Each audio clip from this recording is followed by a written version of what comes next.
Joining me now is Congressman Mike Quigley, Democrat, Illinois. He represents one of the oldest and largest Ukrainian American communities in the U.S. He's been an outspoken proponent of supporting Ukraine. He's also co-chair of the Congressional Ukraine Caucus. Congressman, it's great to have you on. First, just start with what you think the import of the death of Navalny in Russian custody is for the conversation debate about aid here in the U.S. Sure. I think it's important that he not die in vain. He's a hero for our lifetime. The reason we're fighting in Ukraine is the reason we fought the Second World War, is the fight against tyrants taking over a sovereign democratic country. So I think the best way we can honor him is get the hell back to Washington, D.C. and pass this aid package. It's extraordinarily frustrating, largely because you talk about voices from the past. Let's remember the Reagan doctrine, right? He spoke eloquently of defending any ally against Soviet aggression, and there'd be no limit to that. Well, this is the quintessential opportunity to step up and do just that.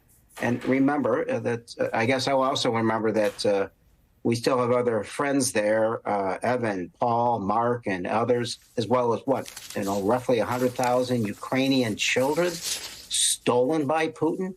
If this isn't the time we step up, we've got to ask ourselves who we are as a country. Now, there is a Senate bill that's passed. The House has just been is on recess for the next 2 weeks, if I understand that correctly, through February 28th, I believe. This is the Wall Street Journal today talking about how Mike Johnson's basically lost control of the House of Representatives. I can't think of a better way to say it, and how he would get this to the floor. Johnson's challenge uses uniting his conference now loom over efforts to shore up Ukraine, just as Congress also faces deadlines next month to pass legislation funding the federal government and avoid a partial shutdown. House Democrats are weighing unusual parliamentary maneuvers that will require the help of at least a few Republicans to execute.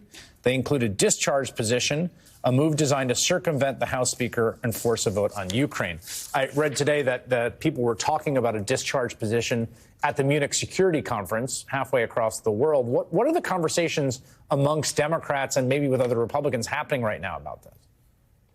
Look, there's probably about a half the Republicans in their caucus who support funding Ukraine. And how do you do that? How do you get a bill to the floor? First, real simple. The Speaker lets the bill get to the floor. I think democracy dictates that. When the Senate passes something in this day and age with 70 votes, McCann, put the bill on the floor. There are other options. As you might know, the paperwork was done today to do a discharge petition using that Senate bill. It's probably the only bill that can get to the president's desk. It is not perfect.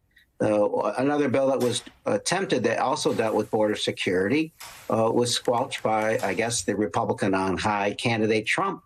So this is our best opportunity. I asked my Republican colleagues, I asked the Speaker of the House to have that sense of history and recognize that sometimes doing the right thing is more important than keeping your gavel. At some point, who's going to remember who the Speaker of the House was when we did something so horrible, and he's the one that held it back?